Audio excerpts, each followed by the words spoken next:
허락되는 분은 자리에서 일어나셔서 하나님의 말씀을 교독하겠습니다.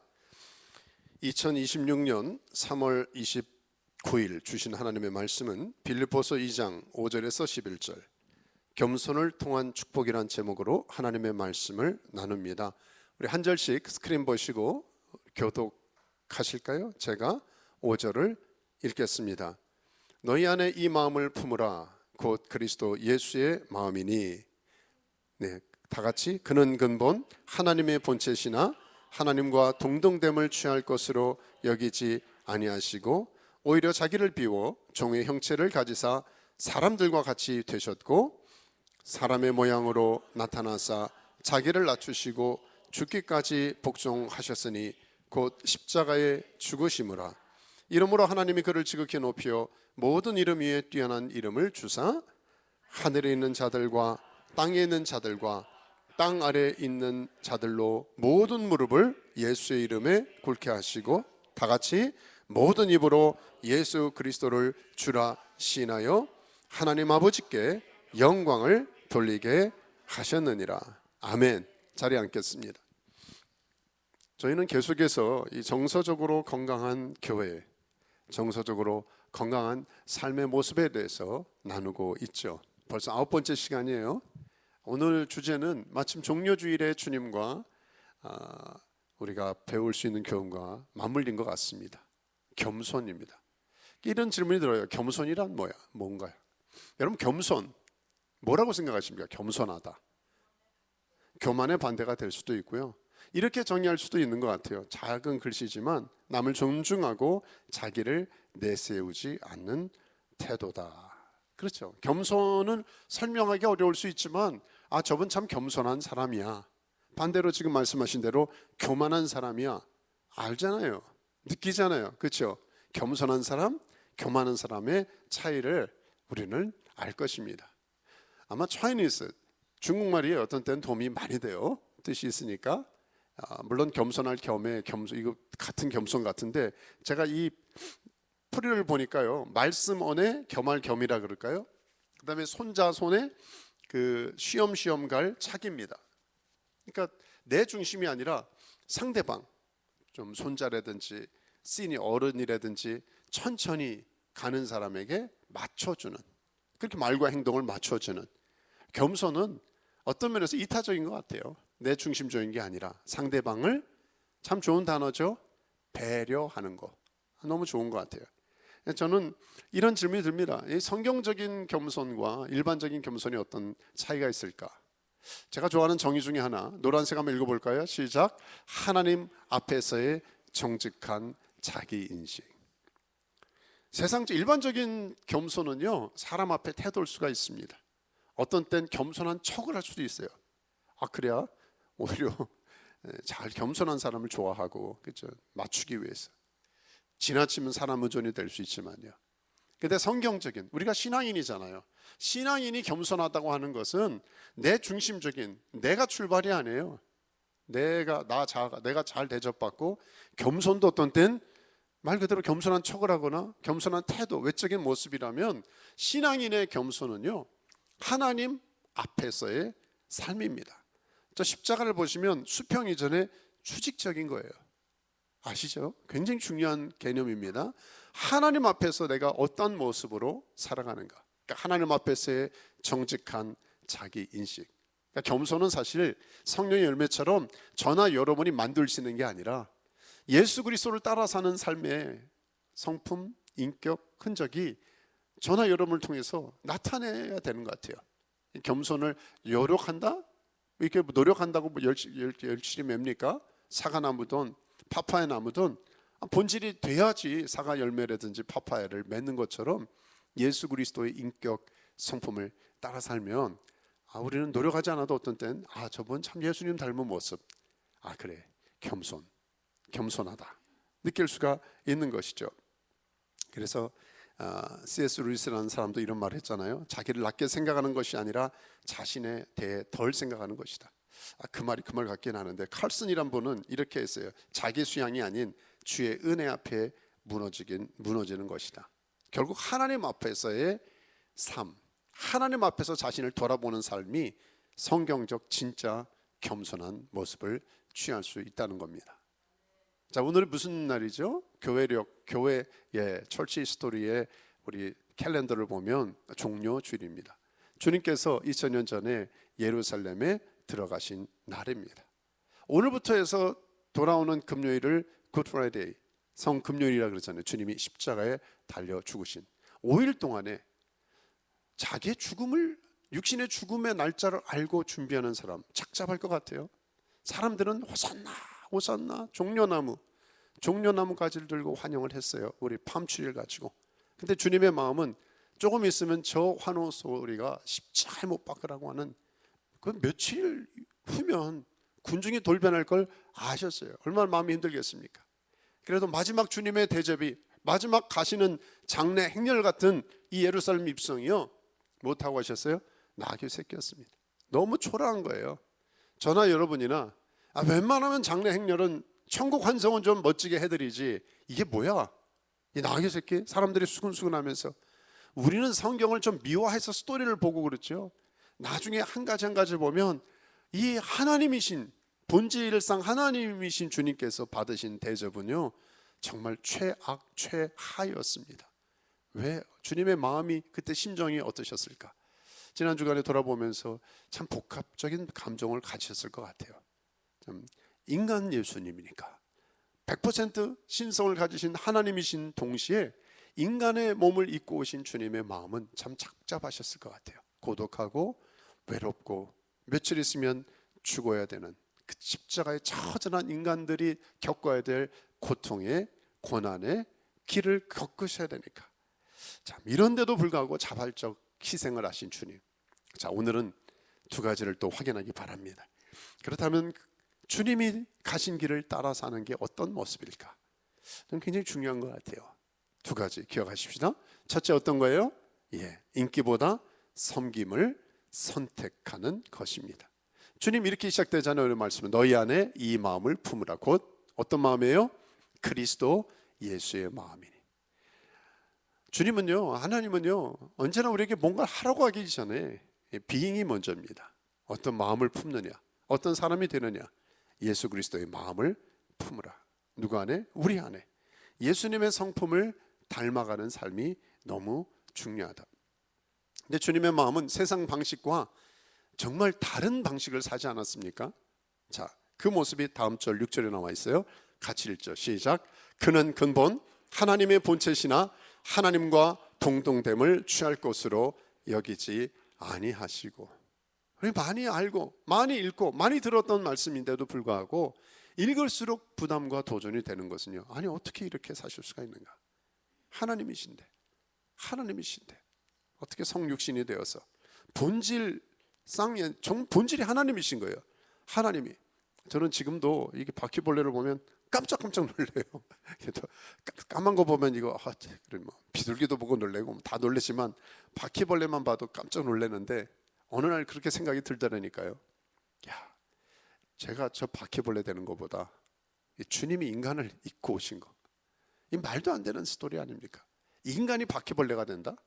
저 미물? 하나님이 피조물인 인간의 모습을 입고 이 땅에 오셨다. 더 충격적인 사건인 거죠.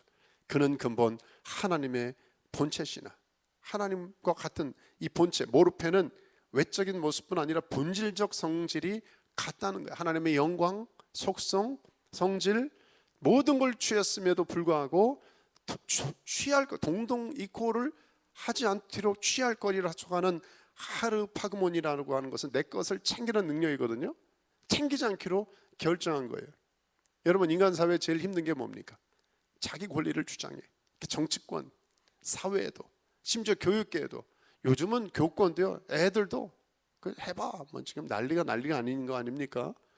다 자기 권리를 주장해요. 아이들은 아이들대로, 어른대로.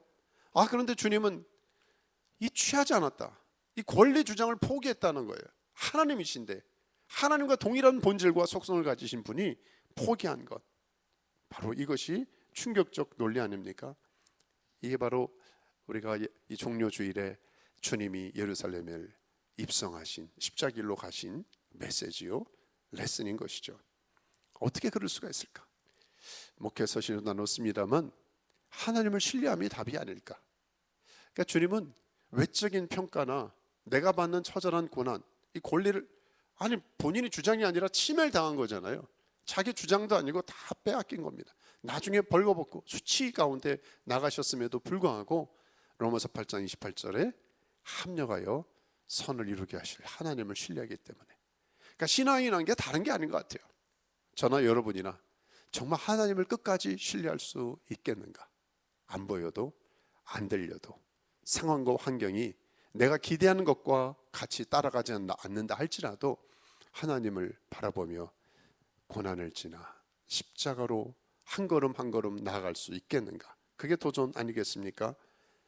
하나님의 계산법과 세상 계산법이 다른 사람, 다름을 아는 사람들만 이 길을, 좁은 길, 십자가의 길을 걸을 수 있는 것 같아요. 그래서 이 말씀이 7절에 나와 있습니다. 같이 한번 읽을까요? 시작. 오히려 자기를 비워 종의 형체를 가지사 사람들과 같이 되셨고. 자기를 비웠다.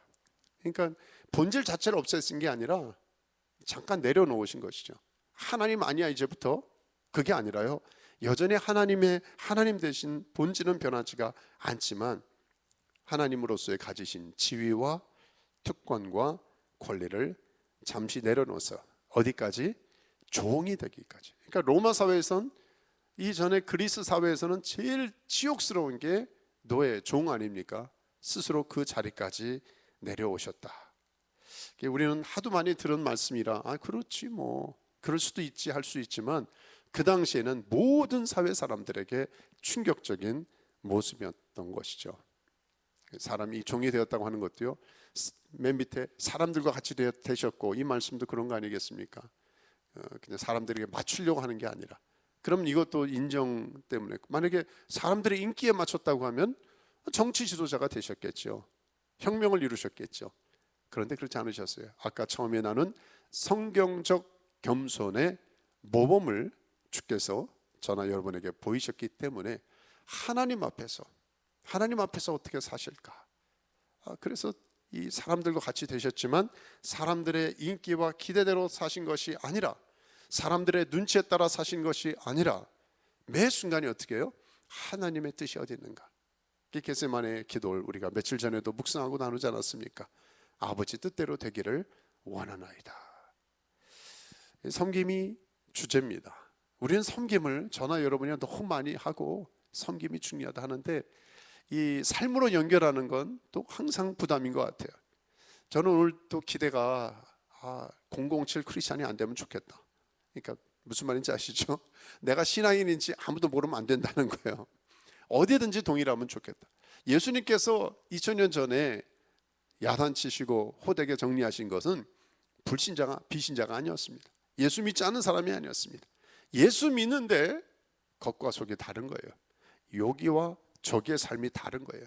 그러니까 일상으로 연결된 영성이라 그럴까요? 이게 말은 쉬운데, 일상의 영성이 말은 좋은데 그렇게 살기는 참 우리 안에 대가지불이 있는 것이죠. 그렇게 되면 하나님의 나라가 임한 거 아니겠습니까? 주님께서 이 섬김도 그렇게 도전하십니다. 제가 들은 스토리 중에 어느 좀 여기에 사는 좀 부잣집에 사는 사람인데, 그 앞에 좀 빈 공터가 있었어요.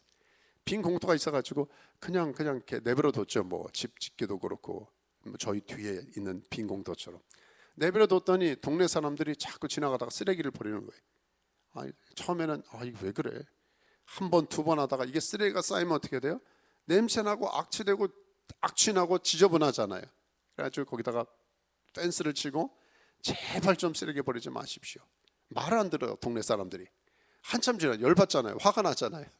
그래서 이제 시큐리티 카메라, CCTV도 설치하고 경찰한테도 얘기하고 이제 가만 안 둘 거야.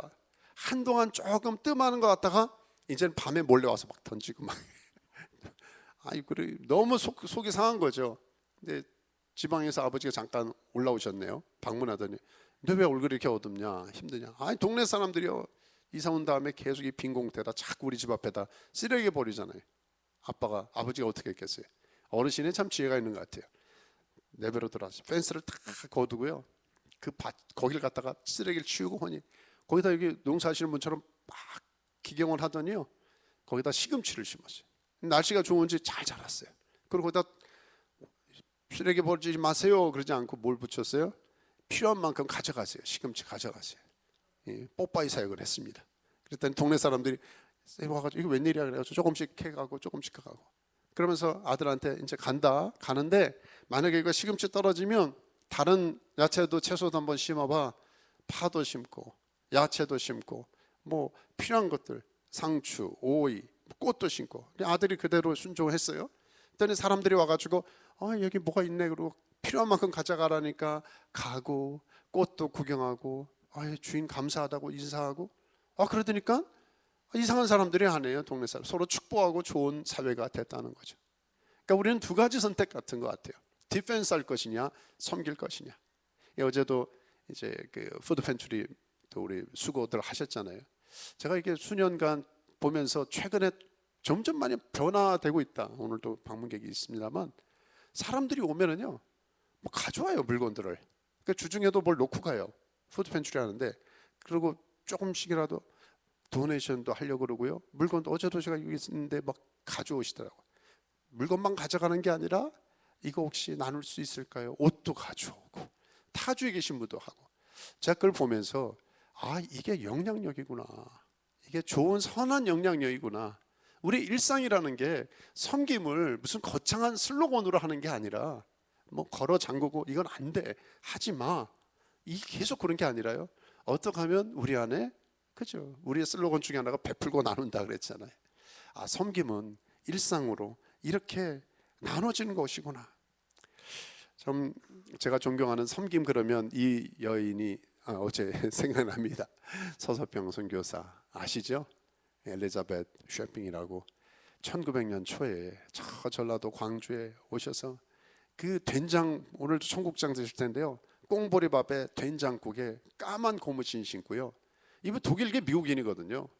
여유 있게 사는 분이 그 조선에 가장 가난하고 어렵고 참 열악한 환경 가운데 들어오셔서요, 애 없고 이건 참 힘들게 고생을 했어요. 근데 사람들이 다른 게, 이분이 한 게 뭐 사역한 것도 귀한 거지만 저도 책이나 영화를 보면서도 감동이 됐던 것은요, 이분이 이제 천국 간 다음에 그 남겨진 게 담요 한 장도 아니라 담요 반 장, 그다음에 하루 먹을 그 보리밥 조금 남은 거, 아무것도 가진 것도 없어요. 근데 그 책상 다 더럽게 되는 그게 보니까 품말이 하나 붙은 게 잘 안 보이시지만, 이 말씀이 있었어요. Not success, but service. 맞습니다. 한국 포대기에 어린아이를 안고 고생하며 힘들게 지내는데, 자, 이분이 마지막에 남긴 유언과 같은 슬로건은 이거였어요. 그러니까 어떤 분은 그걸 이렇게 표현해, 바보야, 성공이 아니야, 섬김이야. 근데 여인은 바보같이 살았어요. 자기 권리 다 포기하고 그냥 뭘 했다는 게 아니라 그 섬김의 삶을 한 걸음 한 걸음 나아간 거죠. 저는 이 종료주일, 저와 여러분이 종료주일 때마다 얼마나 많은 메시지를 듣고 또 그래야지 결단하고 다짐하겠습니까? 하지만 다시 한번 첫 번째, 그래, 섬김의 자리로 가야 돼. 섬김은 태도입니다. 외적인 칼집도 중요해요. 명검일수록 그것을 담는 그릇이 중요합니다. 인격이라 그러죠. 언어라 그러죠. 우리의 행동입니다. 자, 첫째, 주님 어떤 삶을 사셨어요? 인기보다 섬김을 선택하셨다면, 마지막 하나는 성공보다 뭘 선택하셨어요? 사명을 선택하셨습니다. 내용물이 아니겠습니까? 섬김이 태도라면 사명은 그것을 행사할 수 있는 그런 어떤 본질적 내용이죠. 자, 이 균형을 이루는 게 참 중요한 것 같아요. 그래서 이 마지막 구절에, 자, 8절에는 이렇게 나와 있잖아요. 같이 읽을까요? 시작. 사람의 모양으로 나타나사 자기를 낮추시고 죽기까지 복종하셨으니 곧 십자가에 죽으심이라. 아멘.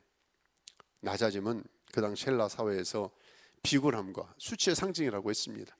그렇잖아요. 우리는 뭐 못해요, 이거 할 수 있어요, 못해요, 이거 그렇지만 그 당시에는 못해요 그러면은 그냥 격화시키는 거예요. 그러니까 못해도 할 수 있다, 자신감을 보이고, 자기를 피하라는 시대였어요. 그런데 이 스스로 낮아졌어요. 어디까지? 십자가의 희생, 죽으실 때까지, 죽으심까지. 이게 충격이었어요.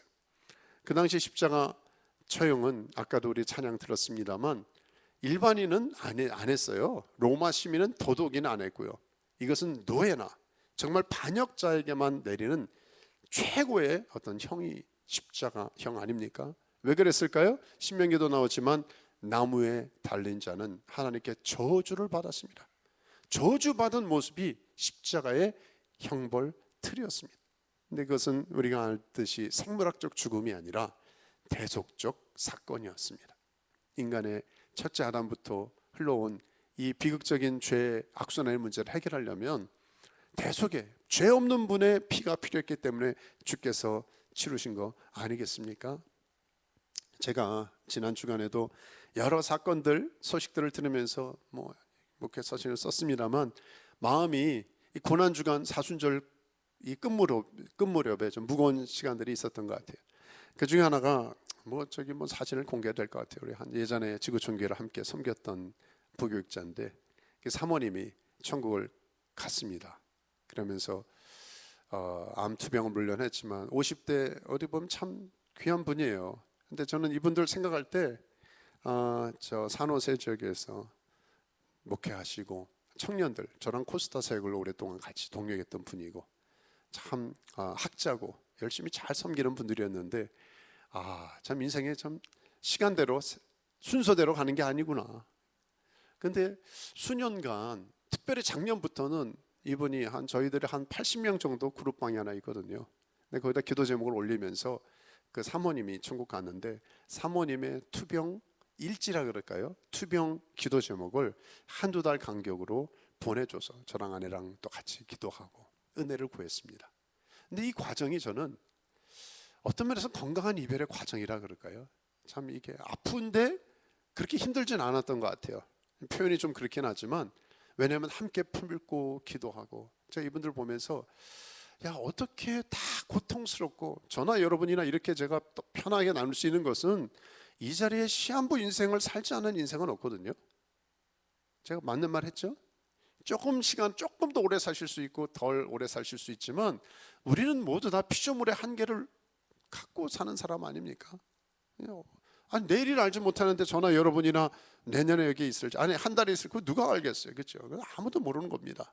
그런데 이분들은 의학적으로는 그 날짜를 받았죠.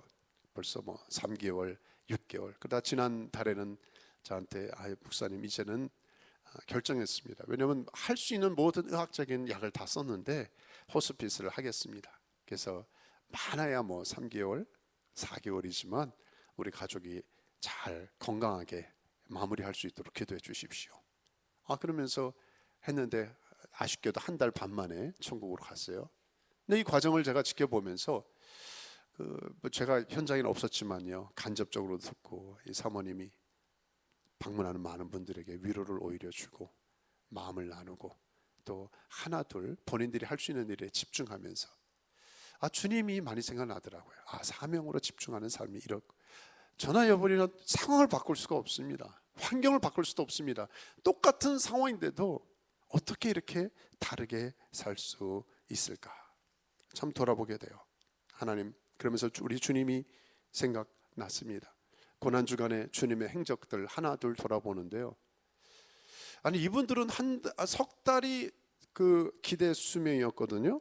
근데 한 달 반 안에 그것도 잘 일지를 쓰면서 오늘 누굴 만나야지, 누구에게 용서를 구해야지, 누구를 축복해야지, 그러면서 참 아름다운 여운이라 그럴까요? 남기고 갔는데 우리 주님은 2000년 전 오늘 종료주일에 오셔서 기대 수명이 5일이에요. 5일이면 천국이에요. 물론 하나님이 부활하실 거예요. 그렇지만 육신의 한계는 5일 남았거든요. 근데 그 하나하나가 그렇죠. 월요일 날은 성전을 청결하시고 또 화요일 날은 또 가르치시고 수요일 날은 다른 기록이 없어요. 침묵하셨고 목요일 날은 겟세마네 기도, 여러분 세족식, 성찬식 기억하시죠? 그리고 금요일 날은 성금요일로 십자가에 달려서 우리의 대속의 사역을 감당하셨습니다. 그런데 이 모든 사역이 자신을 위한 사역이 아니었어요.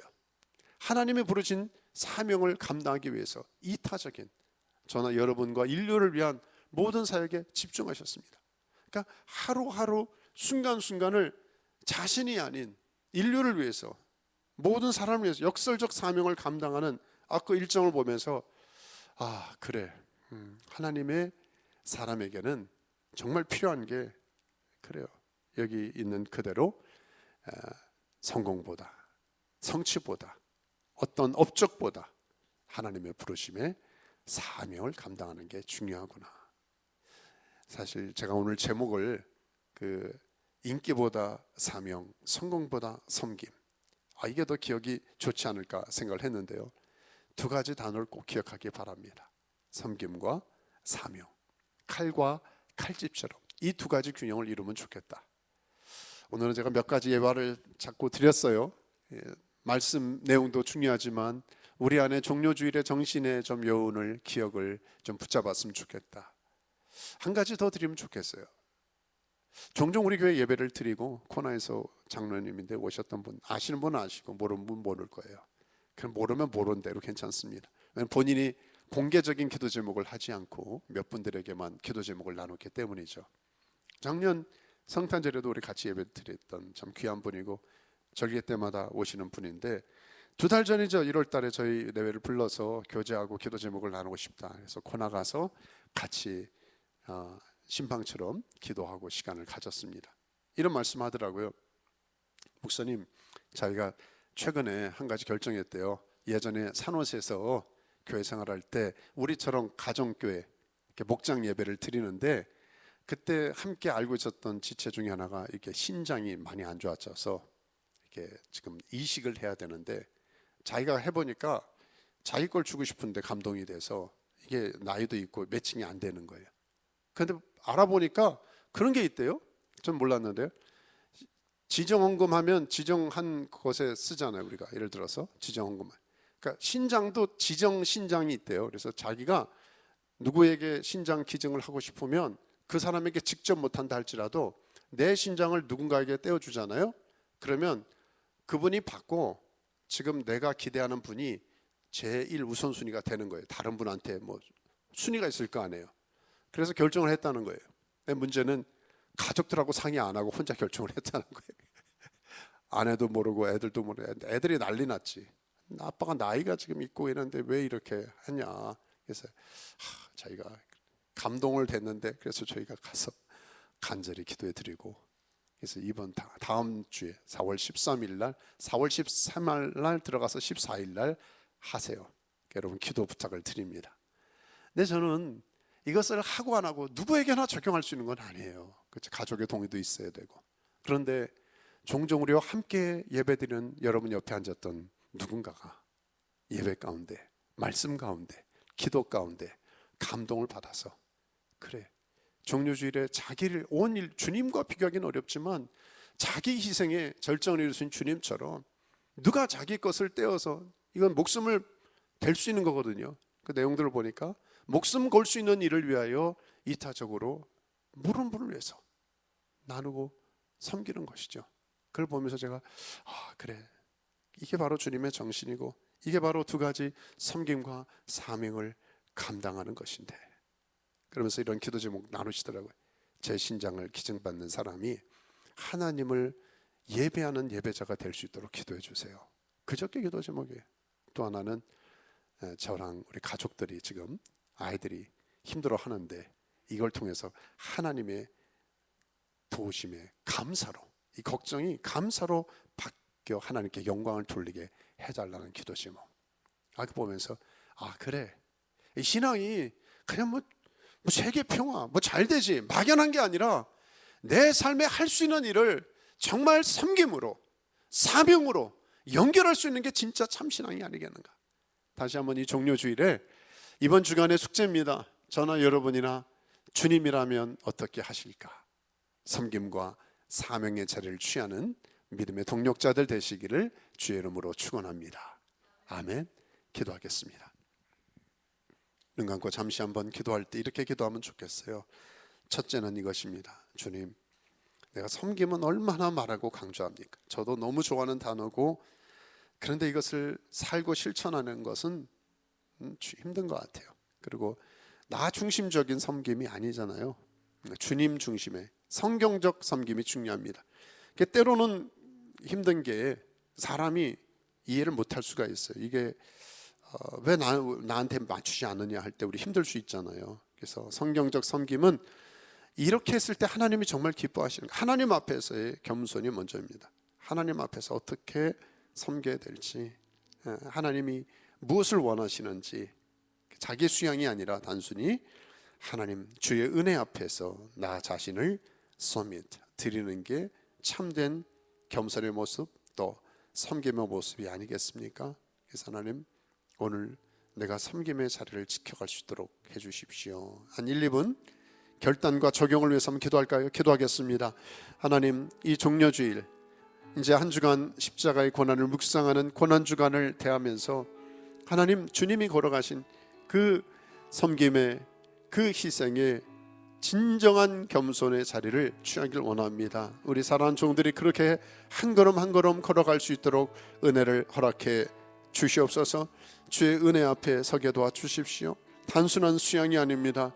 주님처럼 겸손한 어떤 외모가 아니라 자신의 권리를 포기한 수직적 섬김이, 수직적 겸손이 우리 안에 부어지게 하여 주옵소서. 마지막 하나 더 기도하죠. 하나님 앞에 사명을 위해 기도하면 좋겠습니다.